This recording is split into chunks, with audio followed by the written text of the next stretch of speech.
Umaga pong ito, gusto kong bigyan ng layunin ng ating pag-aaral sa umagang ito na to know more our God and ourselves. Mas higit pang makilala ang ating Diyos at ang ating mga sarili. Nawa samahan tayo ng Panginoon. Bago po yan, tayo po ay muling yumuko at humingi ng gabay sa ating Diyos na makapangyarihan sa lahat. Muli po, Ama naming nasa langit, kami po ay sama-samang nagpapakumbaba sa inyong paanan sa oras na ito. Lubos po ang aming pasasalamat sapagkat masasabi kong napakalaking pribilehiyo para sa amin na nandito kami sa kalagitnaan ng inyong banal na presensya, sama-samang makikinig ng inyong banal na salita. Bagamat kami bilang makasalanan hindi kami marapat, pero minarapat ng inyong biyaya na nandito kami sa pamagitan po ng aming Panginoong Kristo. Purihin po ang inyong dakilang pangalan. Kayo po ang maitaas.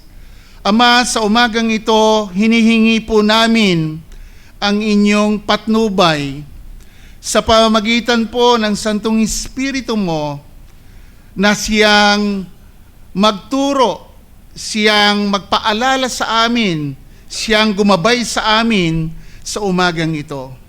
Hayaan po ninyo na yamang ang inyong mga anak ay tumanggap ng pananampalatayang inyong kaloob, ay mas lalo naming tanggapin ito ang mensahe na naisin niyong iparating sa bawat isa. Pangunahan niyo po kami, Ama. Ito po ang amin dalangin sa pangalan ni Jesus. Amen.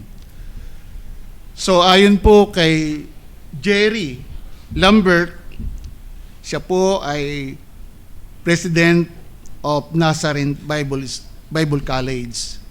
Sabi po niya, isang guro sa paaralan ang nawala ng ipon sa buhay sa isang business scheme na detalyadong pinaliwanag ng isang manluloko. Nang mawala ang kanyang puhunan at nasira ang kanyang pangarap, pumunta siya sa Better Business Bureau. Bakit hindi ka muna pumunta sa amin? Tanong ng opisyal. Hindi mo ba alam ang tungkol sa Better Business Bureau? Opo, malungkot na sinabi ng ginang. I always know about you. Pero hindi ako sumama dahil natatakot ako na sabihin mo sa akin na huwag ko na itong gawin. Ang kahangalan ng kalikasan ng tao ay kahit alam na natin kung saan ang mga sagot, salita ng Diyos, hindi tayo lumingon doon dahil sa takot kung ano ang sasabihin ng banal na kasulatan. Mga kapatid, walang ibang dapat nating balikan ay ang salita ng Diyos. Dumadaan tayo sa iba't ibang problema sa buhay o ano man ang kinakaharap natin ngayon. Bilang mananampalataya, wala pong iba tayong babalikan kundi ang banal na kasulatan. Sapagkat ang Diyos ang nakakaalam ng lahat tungkol sa ating buhay sa pamamagitan ng kanyang salita, gaya ng sinasabi sa ating teksto ngayon. Salamat sa pagkabasa ng ating teksto ngayong umaga ng ating MC. Ang awit pong ito, mga kapatid, awit ni David ay nasa ikalimang bahagi ng mga awit 107 to 150. So, inilalahat po nito, mga kapatid, ang impormasyon tungkol po sa omniscience of God. Alam niya ang lahat. At ang omnipresence ng Diyos, pinapaliwanag nito ang kanyang presensya sa lahat ng dako. Siya po ay nasa lahat ng dako. Ipinapahayag po nito mga kapatid ang kanyang pagiging makapangyarihan, kanyang binuo ang bawat bahagi ng mga tao. Maliwanag po yan ayon kay David. So inilalarawan din po nito ang kanyang kabanalan. Hinahatulan niya ang masama at sinisiyasat ang mga puso.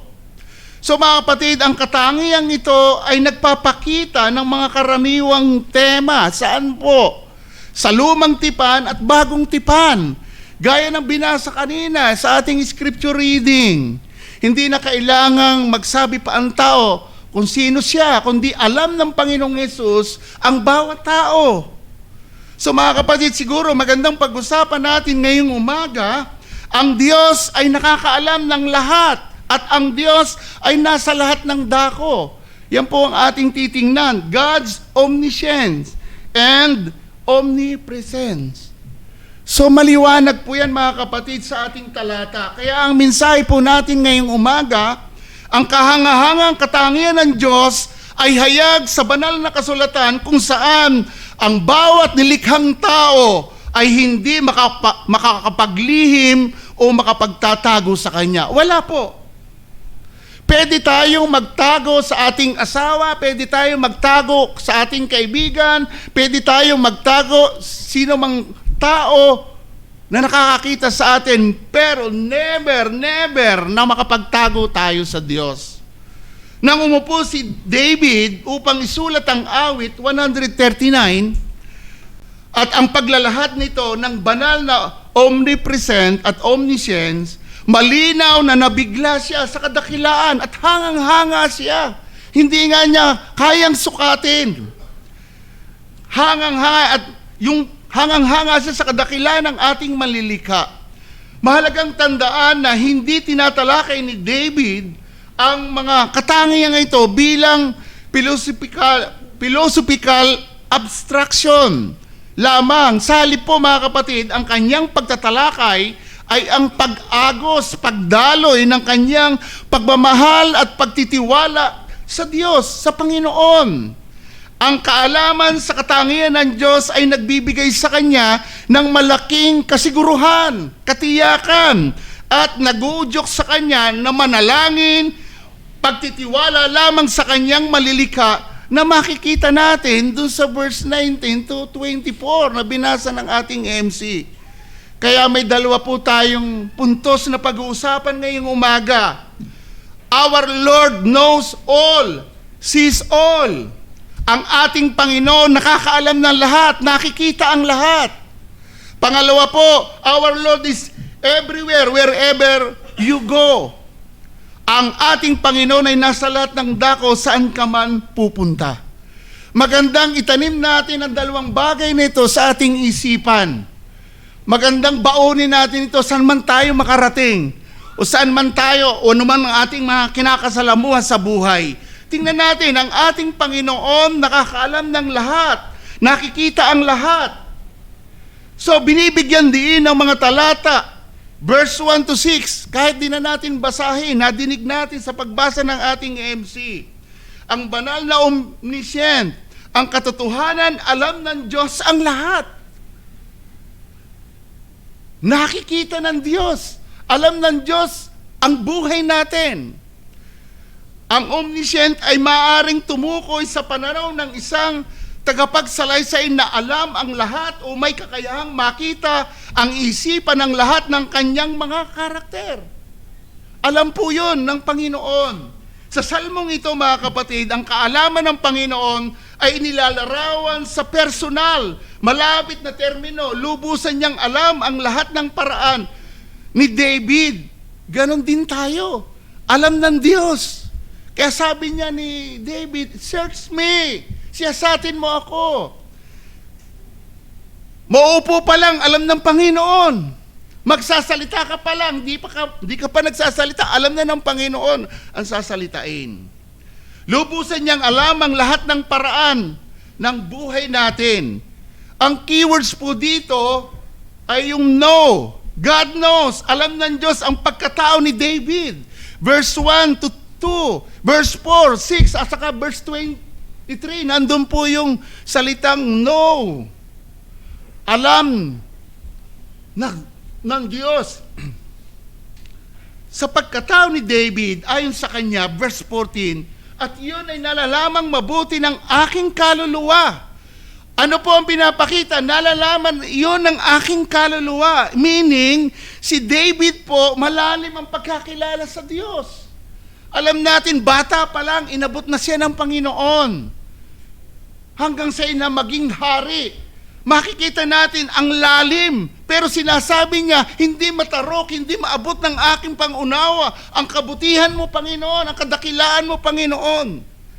So, ganun po si David. Bakit? Ang kaalaman ng Diyos ay umaabot hanggang sa hinaharap. Bago magsalita si David, alam na ng ating tagapaglikha kung ano ang kanyang sasabihin. Nabanggit yun ni David. Kasi po, malalim ang kanyang pagkakilala sa Diyos. Sana mahamon po tayo, mga kapatid. Mayroon na tayong revealed word. Salita ng Diyos. Word of God. Makikilala natin na malalim ang Diyos kung tayo po ay magbabasa, mag-aaral. Ang tanong, gaano mo napansin ang iyong Biblia sa bahay? Kayo po nakakaalam niyan. Batid ng Diyos ang buong pagkatao natin, hayag sa Kanyang laman ng puso natin sa ating pagsamba ngayong araw na ito. Alam ng Diyos ang ating iniisip. Tayo ba ay nakapokus talaga sa Kanya? Naniniwala tayo, kaya tayo nagpunta dito para sumamba sa Diyos at yun ang dapat. Isang mahalagang bagay na dapat nating maunawa na ang kaalaman ng Panginoon ay may pagtukoy din po sa katotohanan sa usapin ng kaligtasan. Kaligtasang plano. Pag pinag-usapan yung katotohanan, inilalarawan ito ng banal na kaalaman tungkol sa kaligtasan nang sabihin ni Pablo, kilala ng Diyos ang mga taong kanyang aariing ganap. Mula pa noon, alam yon. Sinabi ni Pablo sa Roma 8:29. Isa po sa remarkable record of Job in other books by Henry M. Morris. Ang sabi po ganito, sinabi ni Pablo na ang Diyos ang may akda ng ating kaligtasan. Yun ay mula sa simula hanggang sa wakas. Hindi natin dapat isipin na ang Diyos ay makakakilos lamang kapag tayo ay may kagandahang loob na nagbigay sa Kanya ng pahintulot. Hindi po. Mula pa noon sa walang hanggan, bago pa natatag ang mundo, alam na ng Diyos ang Kanyang ililigtas. Mapalad ka kung nandito ka, na iniligtas ka ng Diyos. At ililigtas ka ng Diyos kung mahahamon ka sa salita ng Panginoon sa Ebanghelyo, kamatayan at muling pagkabuhay ni Kristo. Ang ibig niyang sabihin ayon kay Pablo, ang Panginoon na nagpasya kung sino ang kanyang aring ganap. Ang point natin, mga kapatid, batid ng Diyos ang ating pagkatao sa simula pa lamang. Alam ng Panginoon ang lahat sa atin. At kahit ang higit sa lahat, ang planong pagliligtas sa atin mula pa sa walang hanggan. Napakapalad natin na inabot ng ating Panginoong Jesucristo. Kaya ang challenge ko po, mga kapatid, batid ng Diyos ang pinagdadanan mo ngayon. Alam yan ng Panginoon. O kahit ang laman ng puso mo ngayon, puso natin, alam niya ang damdamin mo, damdamin ko, damdamin mo, damdamin nating lahat. Pwedeng alam ng Panginoon na ang iniisip natin, kapakanan lang natin ng ating sarili. Alam niya ng Diyos. Ang gusto niya sa kanyang mga anak ay ang kapakanan ng buong iglesia. Sapagkat ang iglesia na tinubos ng banal na dugo ang kanyang iniingatan, batid lahat ito ng Diyos. Alam niya ito. Sang dapat pa rin nating makita dyan, sabi sa verse 14, 13 muna.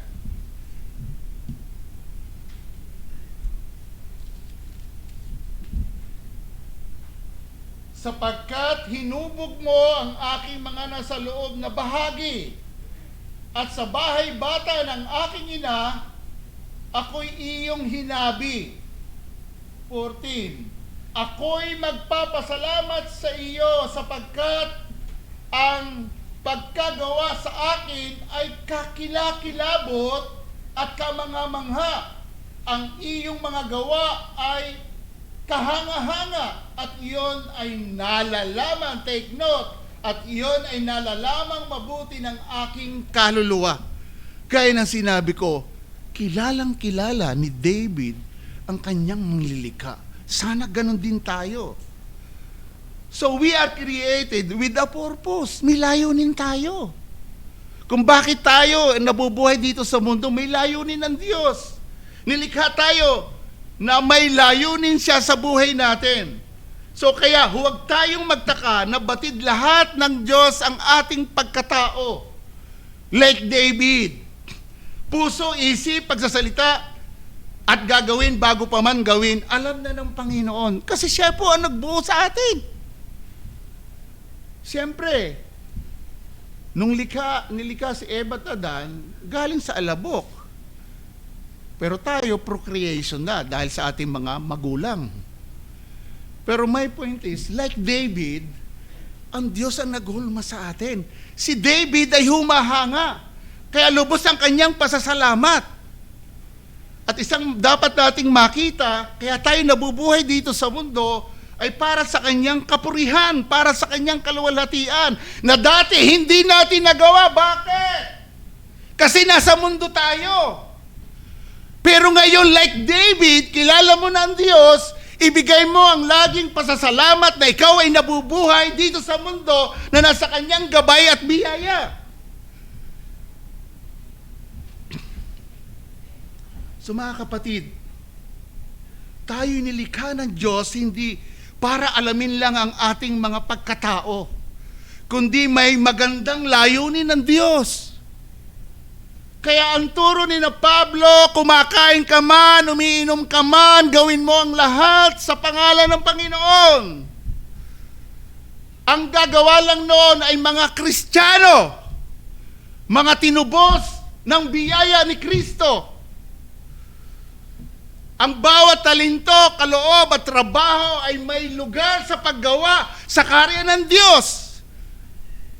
Kabahagi tayo sa katawan ng Panginoon, mayroong kang gagampanan. Kung sino tayo ay nilalayong magdala ng paggalang sa Diyos.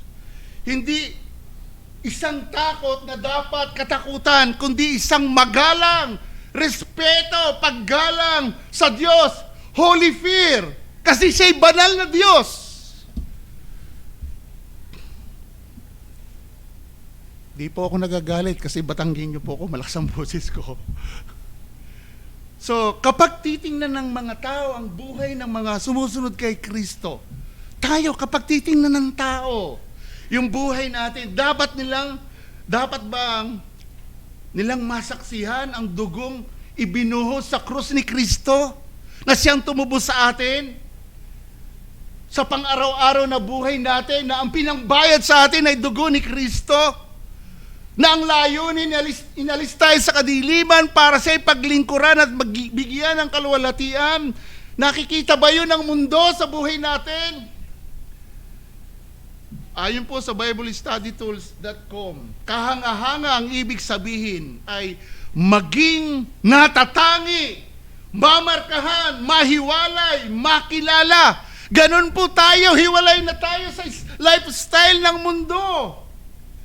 Dapat makikita sa atin yung nagsashine si Kristo sa buhay natin. Makita ang mukha ni Kristo sa buhay natin. Dapat naiba tayo sapagkat nabubuhay tayo kay Kristo sa mabuting layunin. Saan? Para saan? Sa karangalan ng Diyos. Walang ibang itatas kundi ang Diyos. Hindi ang ating sarili. Mababa tayo. Sa isang banda, hindi tayo ginawang kahanga-hanga sa mata ng mundo. Hindi po. Kundi mula sa puso ng Diyos upang magdala ng kaluwalhatian ng Diyos para makilala niya. Like ng bansang Israel, pinili ang bansang Israel kakaiba sa ibang nation para maghatid ng kabutihan, kadakilaan ng Diyos. Ganon tayo kay Kristo. Bawat isa sa atin ay sadyang inihiwalay, pinabanal, iba sa mundo. Sa gitna ng pangaraw-araw na buhay, maiba tayo sa mundo, mga kapatid. Mahayag sa atin ang mabuting layunin na nagpaparangal sa lahat ng ating ginagawa. So mga kapatid, habang tayo ay nabubuhay dito sa mundo o sa kapaligiran ng mga tao, mahayag sa buong buhay natin, lagi, pagbibigay luwalhati sa Diyos sa lahat ng ating ginagawa. Suriin natin ang ating mga sarili. Kitang-kita ng Diyos. Alam ng Diyos kung ano ang buhay natin ngayon. Kaya ang challenge ko po, mga kapatid, habang tayo nabubuhay, bigyan natin siya ng karangalan. Isang dapat nating makita dito, God is in control everything. Ang Diyos ang may control sa lahat. Pansinin niyo mga kapatid yung verse 16.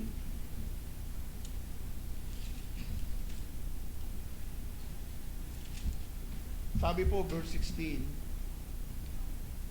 nakita ng iyong mga mata ang aking wala pang anyong sangkap, at sa iyong aklat bawat isa ang mga iyon ay nakasulat, at ang mga araw sa akin ay tinakda ng wala pang anuman sa kanila. Ang iyong aklat ay aklat ng paunang pag-aayos ng layunin ng Diyos. Sa aklat na ito, nakasulat ang lahat ng aking sangkap. Anya ni David. Lahat ng mga sangkap na iyon ay nakabukas sa harapan ng mga mata ng Diyos. Sa mata ng Diyos. Sila ay naunawaan niya ng malinaw na para bang ang plano nila ay iginuhit sa isang aklat, maging sa pinakamaliit na anyo ng katawan ng bata sa sinapupunan. Ganon din ang taglay sa katawan ni Kristo. Ang iglesia na pinili sa Kanya bago ang pagkatatag ng mundo. Dahil tayo po ay mga sangkap ng Kanyang katawan. Pag pinag-usapan ng iglesia, ang kanyang laman at ng kanyang mga buto. Ephesians chapter 1 verse 4. Bago natatag ang mundo, hinirang na tayo ng Diyos. Ephesians chapter 5 verse 30. Mga sangkap tayo ng katawan ni Kristo. So mga kapatid, ang pag-unlad ng walang hanggang layuning ito sa panahon na unti-unti ang mga miyembro ay nabuo sa pagkakaisa ng isang ulo. Si Christ po yun, at isang katawan na susunod sa pamagitan ng Espiritu ng Diyos ang may akda ng spiritual at gayon din ng natural na buhay natin, mga kapatid. So mga kapatid, napakahirap pong unawain ang Diyos ang may kontrol sa isang mundong umiikot sa rilis nito. Bakit po? Napakaraming kawalang katarungan, alam natin yan, dito sa mundo. Trahedya.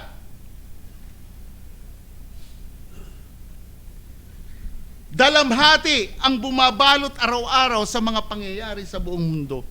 Ang hirap unawain na kontrol ng Diyos ang lahat. Kasi ang iniisip ng mga tao, mga kapatid, ang Diyos ay mabuti, mabuti ang Diyos, mapagmahal ang Diyos, mabuti ang Diyos. Pero hindi nila alam sa lahat ng bagay, sa providensya, nangyayari ang lahat ng bagay sapagkat kontrol niya ang lahat ng bagay.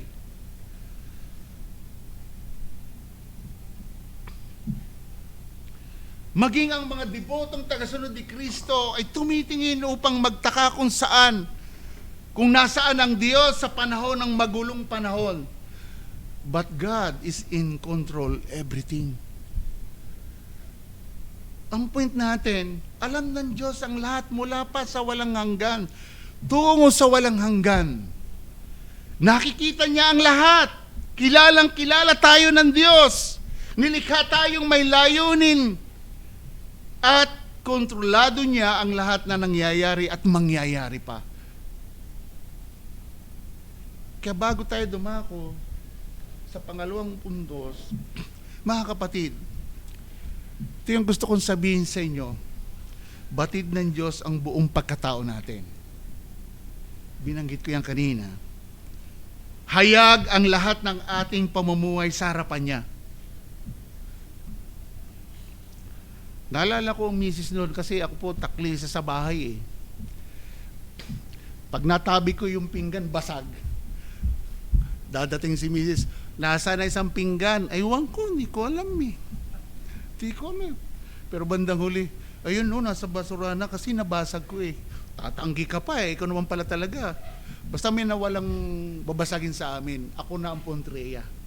Kasi lagi pong hindi makakapaglihim eh. Kita ng Diyos yan. Ang mabigat sa atin, pwede nga tayong maglilihim sa asawa natin, sa mahal natin sa buhay eh. Pero sa Diyos hindi eh. Ay matindi ang konbiksyon. Tama? Kasi yung Holy Spirit, kinukumbikta tayo. So dapat naunawaan natin kung bakit tayo nabubuhay para lamang sa kanyang kaluwalhatian at ang buong pagtitiwala sa kanya na kontrol ng Diyos ang lahat ng bagay. Tandaan natin, walang mangyayari. Sa Diyos walang aksidente. Lahat nasa kapahintulutan niya. Pangalawa po, ang ating Panginoon ay nasa lahat ng dako saan ka man pumunta. Sabi po sa verse 10, 7 to 10.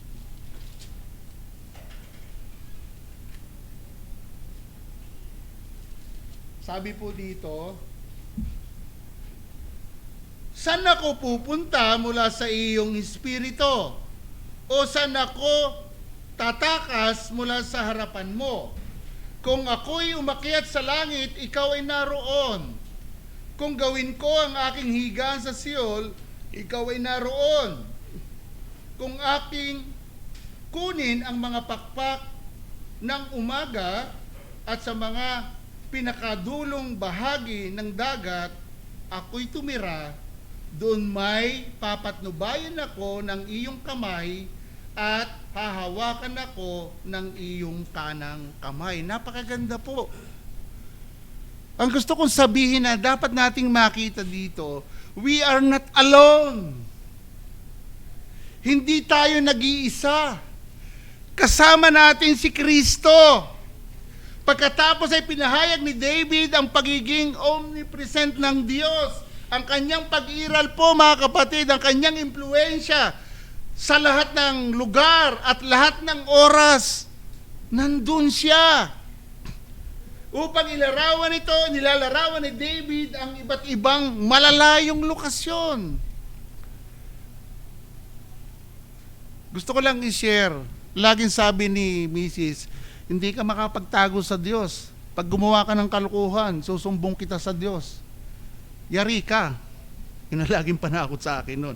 Kasi po, namamasada ako ng jeep. Alam naman nyo, pag driver daw, anong sabi nila? Huwag na po. Sa alinman sa mga ito, anuman ang gawin ng isang tao, saan man pumunta, hindi sila makatataka sa Diyos. Alam natin, sa common grace, pinangangalagaan ng lahat ng tao. Lahat po. Kasi nilikha ang sandaigdigan, nilagay ang tao, malaya nilang kainin, bagamat naglagay ng isang utos. Alam natin ang senaryo. My point is, common grace, pinangangalagaan ng lahat ng tao. Subalit kakaiba ang may personal na relasyon sa Diyos. Bakit po? Mayroon kang direktang relasyon sa Ama. Ang mundo'y wala noon. Pero hindi sila pababayaan, mabubuhay sila sapagkat isusustain ng lahat ng bagay nila. But yung relasyon sa Ama, kung wala si Kristo, wala ka noon. Hindi ka magiging anak ng Diyos. Isang dapat nating makita, hindi kailanman pababayaan niya ang kanyang mga anak na nagkaroon ng ugnayan sa pamamagitan ni Kristo. Si Kristo ang tunay na anak ng Diyos. We are adopted son of God through Jesus Christ. Hindi ka nag-iisa. Batid yan ng Ama. Hindi tayo makakatakas. Like Jonas. Di ba tumakas si Jonas? Saan ba siya nakarating? Wala. Hanggang sa kinain ng malaking isda. Alam natin ang istorya. Ang ibig sabihin ni David, sa madaling salita, hindi tayo maaring tumakas sa Diyos. Saan man tayo pumunta, nandun siya. Hindi ka nag-iisa. Pero kung kasama mo ang Diyos, laging ang gagawin mo, yung gusto niya. Kasi siya ang Lord natin. Ang point natin, walang sino man ang makapagtatago sa Diyos kahit saan man siya magpunta. Kaya ang challenge ko po mga kapatid, sa anumang sitwasyon ng buhay, mapapanaligan, mapapagtiwalaan natin ang Panginoong Hesus. Kasama natin siya. He is Emmanuel. God with us. Kaya never na mag-isa tayo mga kapatid. Nasanay na ako sa sumandig. Solo lang ako sa kwarto. Kasi alam ko, kasama ko ang Diyos. Huwag na kayong mag-isip kung mag-aasawa pa ako. Okay. Isang magandang makita natin na even the darkness, there is light because of the Lord. Ang sabi sa verse 11,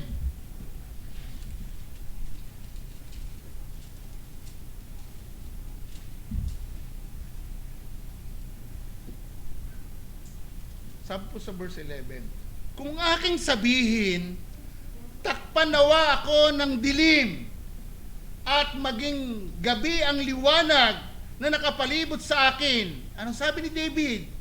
Kahit ang kadiliman na hindi madilim sa iyo at ang gabi ay kasing liwanag ng araw at ang kadiliman at kaliwanagan ay magkatulad sa iyo. Wow! Grabe yung nakilala nating Diyos. Ang kadiliman at gabi ay hindi ituturing dito bilang isang lugar na pwede tayong magtago sa dilim. Sa Panginoon, liwanag lang yan. Walang kadiliman sa Panginoon. Parehong nakikita ng Diyos ang kadiliman gaya ng sa liwanag. At lubos na nakakaalam, gayon pa man ang tao ay nababalot ng kamangmangan na parang lahat ay intellectual na kaningningan lang. Pero hindi. Alam ito ni David. Ang daming pangyayari sa buhay ni David. Pero nagtiwala lang siya sa Diyos. Ang kadiliman at gabi dito ay kahanay ng kabagabagan. Bakit po ang sabi dito sa awit 138 verse 7, bagamat ako'y lumakad sa gitna ng kabagabagan o kaguluhan, bubuhayin ako. Ito po yung puso ni David. Ang muling pagkabuhay doon ay sumasagot sa liwanag tungkol sa akin dito. Ayon kay David, alam nyo, sa literal po, kung wala nang magagawa, tiyak na dudurugin ako ng kadiliman, ng kaaway. Ano na ni David? Ngunit ang Panginoon, ang liwanag, kaliwanagan ng buhay, mga kapatid. Alam natin ang buhay natin. Madilim ang buhay natin noon, sa totoo lang. Nasa liwanag tayo ng mundo, pero ang totoo sa puso ng Diyos, ang ating pagkatao ay madilim.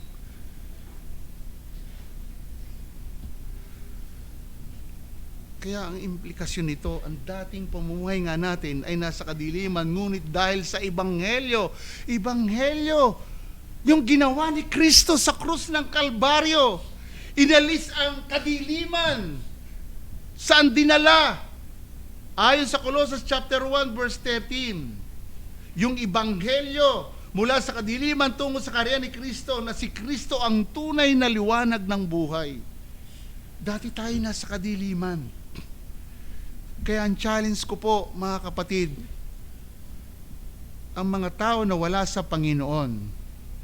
Pakinggan po niyo ito. Ang mga taong wala sa Panginoon ay nasa madilim na buhay. Ang masakit po at totoo, ayon sa banal na kasulatan, nasa kapangyarihan ng kadiliman kay Satanas. Masakit sabihin yun. Pero yun po ang totoo. Bakit po? Nung si Pablo ay nagtatanggol kay Agripa, sa harapan ni Agripa, sinalaysay niya yung nangyari sa kanya. Kung paano siya tinawag ng Diyos sa daang Damasco. Di ba? Ang sabi ng Panginoon, sabi nga ni Pablo, sino ka, Panginoon? Ako ang iyong pinag-uusig. Ngayon tumayo ka. Iingatan kita sa iyong mga kababayan at sa mga hintil. Sinusugo kita para ano? Anong sabi sa verse 18? Upang buksan ang kanilang mga mata, upang sila'y bumaling mula sa kadiliman tungo sa liwanag at mula sa kapangyarihan ni Satanas tungo sa Diyos, upang sila'y tumanggap ng kapatawaran ng mga kasalanan at isang puok sa piling ng mga ginawang banal sa pamamagitan ng pananampalataya sa akin. Si Christ ang nagsasabi nito. Meaning, kapag wala ang Panginoong Hesus sa tao, tanggapin man natin o hindi, ikaw ay nasa kapangyarihan ng kadiliman na kay Satanas ka. Kapangyarihan ni Satanas, maliwanag. Si Christ ang nagsasabi dito kay Pablo, inuutusan kita. Mangaral ka ng Ebanghelyo para sila'y mapalaya. Pero ingat tayo. Baka sa mga kaibigan, anong ba? Ikaw ay kampo ng dyablo. Wag. Dito inaatasan si Pablo. Ang purpose para mapalaya sa kapangyarihan ng kadiliman. So, kaya kung mayroon akong kinakausap sa ating kalagitnaan, kung wala ka pa sa Panginoon, kapatid, it's about time. Ito yung araw ng pagliligtas ng Diyos. Kinakatok ka ng Diyos. Ang sabi ng Biblia, lumapit kayo sa akin, kayong napapagal. Maring sinasabi mo, hindi ka napapagal sa iyong bukasyon, pero ang kalooban mo, pagal na pagal ka. Litong-lito ka. Pero ang Panginoong Hesus nag-aanyaya, lumapit kayo sa akin. Pinag-uutos ng Biblia, sampalatayanan natin ang Panginoong Hesus. Siya yung iyong kilalanin, paniwalaan mo siya. Magsisi ng kasalanan sapagkat pinag-uutos ng Biblia, pinag-uutos sa lahat ng tao na magsisi sa kasalanan. So mga kapatid,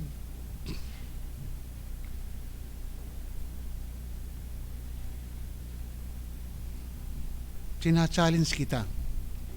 Pag-isipan mo yun. Nabubuhay ka sa mundong ito, maaring masaya ka dahil nandito ka sa mundo. Pero ang totoo, kung magninilay-nilay ka sa buhay mo, talong-talo ka kapag wala ka sa Panginoon. Yun ang lagi kong sinasabi sa kapatid ko nasa Qatar. Magkakalahating taon na sila na hindi sila sumusweldo.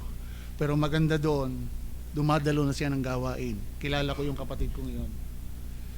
Siya ang patuloy kong ini-encourage ngayon, binabatuhan ng ano. Lagi sabi, salamat Manong, sa ganitong kalagayan, kailangan ko talaga ang Diyos. Magpatuloy ka. Kilala ko yung kapatid ko, yung buhay niya.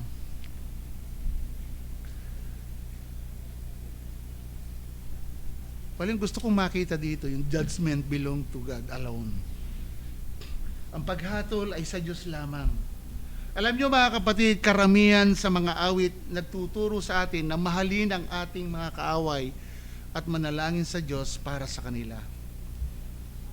So, ano yung ibig sabihin ni David kung gayon?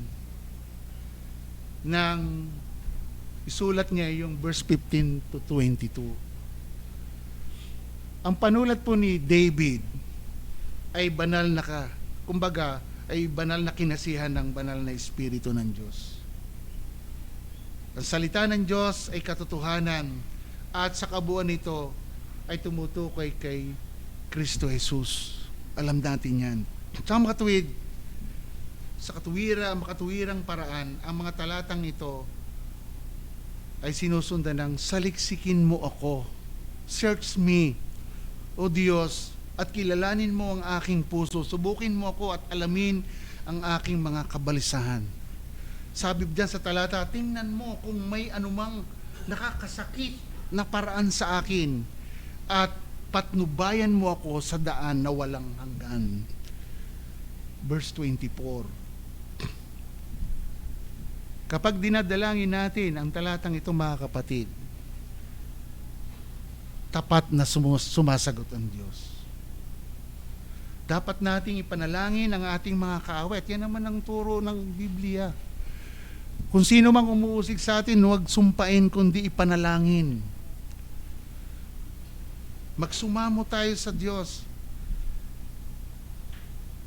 Saliksikin din ng Diyos ang kanilang mga buhay at ang ating mga kaluluwa. Mas kilala niya ang ating mga kaaway at ang ating sarili.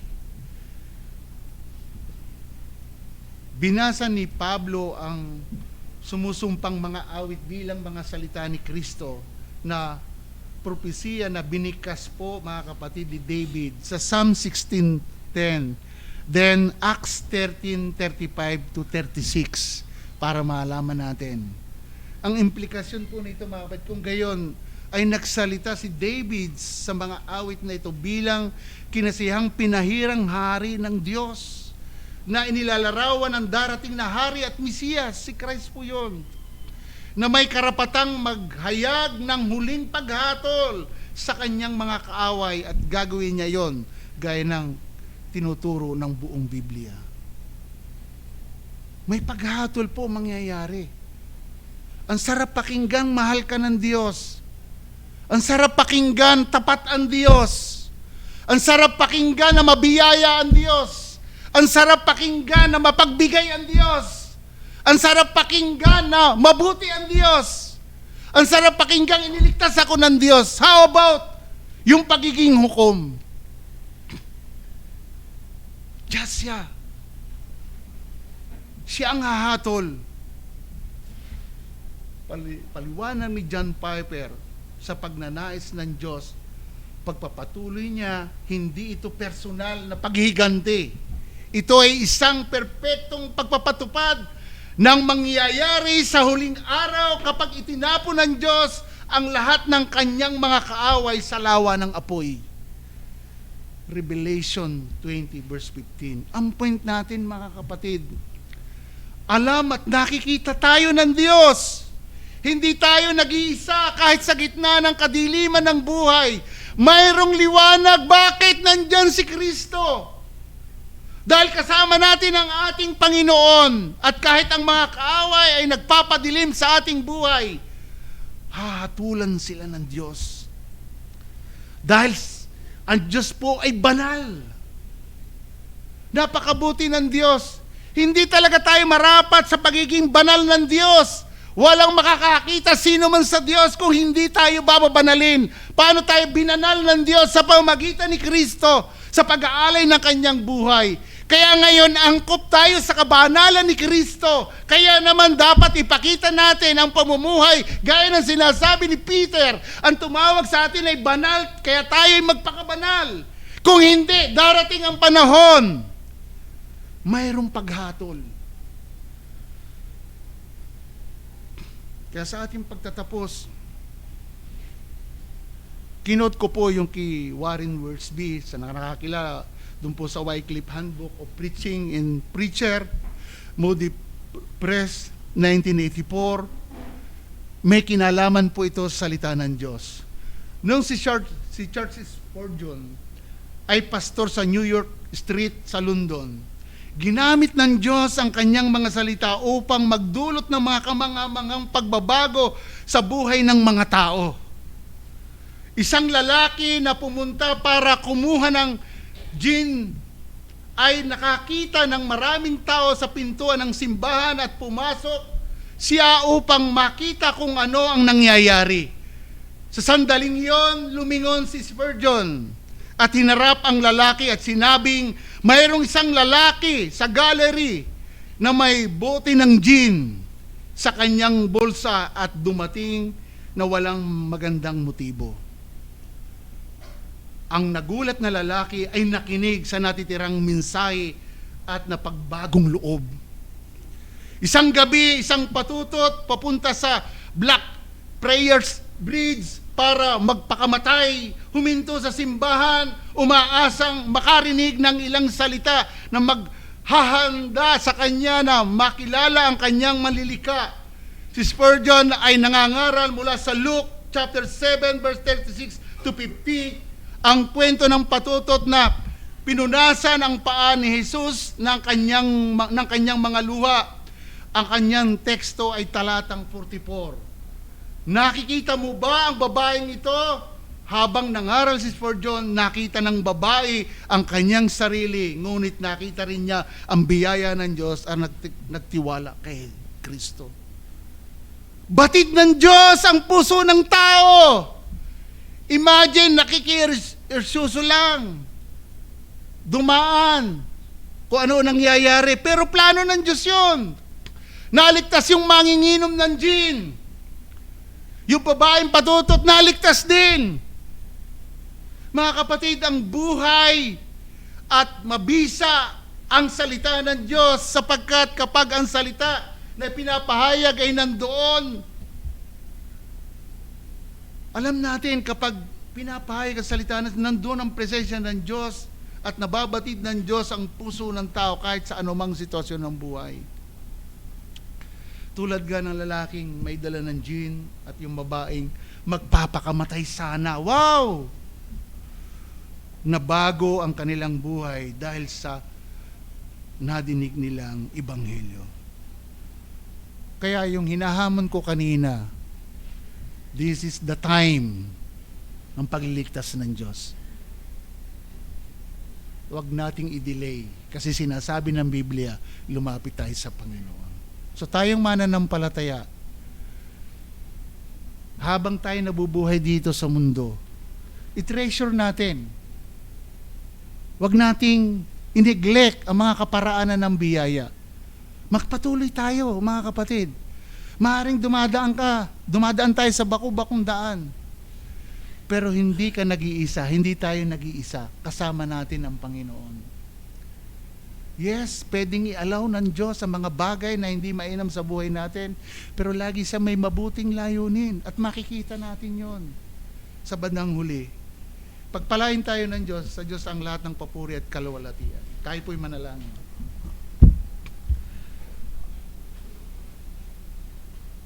Muli po, Ama, salamat po sa umagang ito na pinagkaloob niyo sa amin. Salamat po sa pagsama ninyo. Salamat sa mga salita mo na sa pamamagitan ng patnubay ng Santong Espiritu ay naipahayag ngayon sa kalagitnaan.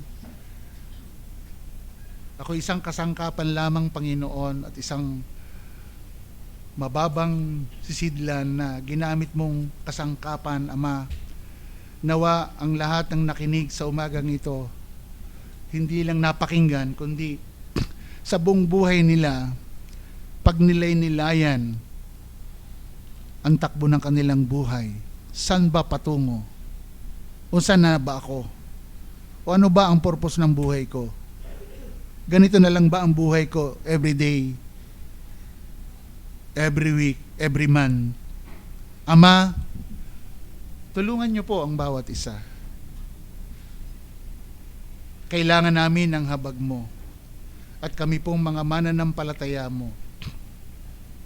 Lagi naming itanim sa aming isipan ang dugo na pinambayad mo sa aming pagkamakasalanan na kami natubos, at tulungan niyo po kami na hindi na kami mabuhay para sa aming sarili, kundi para sa inyo at para sa iglesia. Purihin po kayo. Ito po ang aming dalangin sa pangalan ni Jesus. Amen.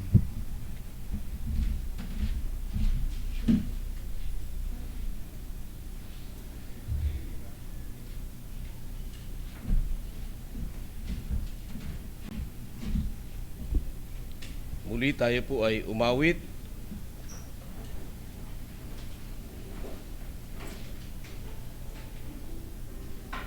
Awitin po natin, He leadeth me, O blessed thought.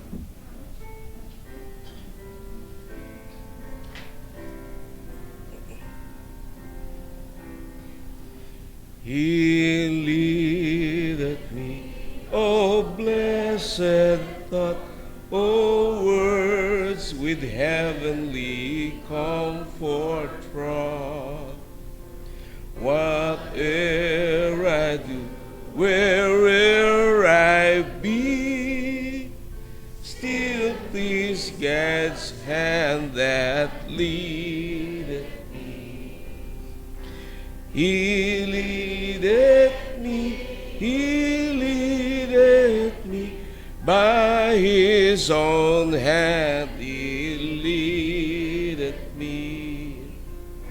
His faithful follower I would be, for by His hand He leadeth me. Sometimes mid scenes of deepest gloom, sometimes where Eden's bowers bloom, by waters calm or troubled sea, still 'tis God's hand that leadeth me. He leadeth me by His own hand. He leadeth me. His faithful follower I would be, for by His hand He leadeth me.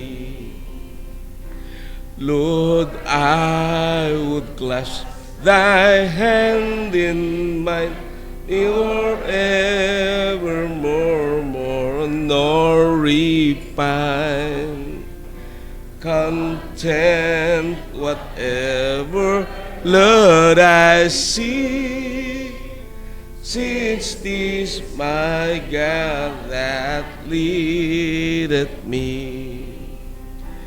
He leadeth me by His own hand. He leadeth me. His faithful follower I would be, for by His hand He leadeth me. And when my task on earth is done, when by Thy grace the victory is won, in death cold waves I would not flee, since Thou through Jordan leadeth me. He leadeth me by His own hand. He leadeth me.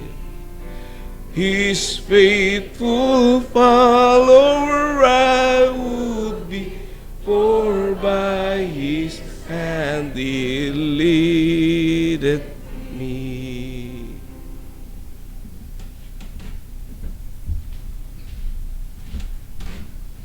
Tayo po ay magwakas sa panalangin. Muli po, Ama, kami ay nagpapasalamat sa oras na ito na malaking pribileyo na ibinigay niyo sa bawat isa sa amin, sa mensahe na inyong salita, gaya ng aming inawit. Lagi mo kaming gabayan sa pamagitan ng inyong mga kamay. Tulungan niyo po kami na yung buhay na nalalabi namin dito sa mundo, tulungan niyo po kami na lagi namin tahakin ang inyong kalooban upang lagi namin kayo mabigyan ng kaluwalhatian. Ama, salamat po sa lahat ng pamilya na nandito. Patuloy niyo pong katagpuin ang kanilang mga pangailangang material, higit sa lahat ang pangailangang espiritual.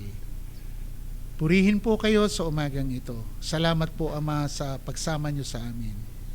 Hinihingi po namin ang inyong pagbasbas sa ngalan ng Ama at sa pamagitan ni Kristo, at tanggapin namin ito sa pamagitan ng patnubay ng Santong Espiritu. Ito po ang aming dalangin. Amen. Ito po, pwede na po ito.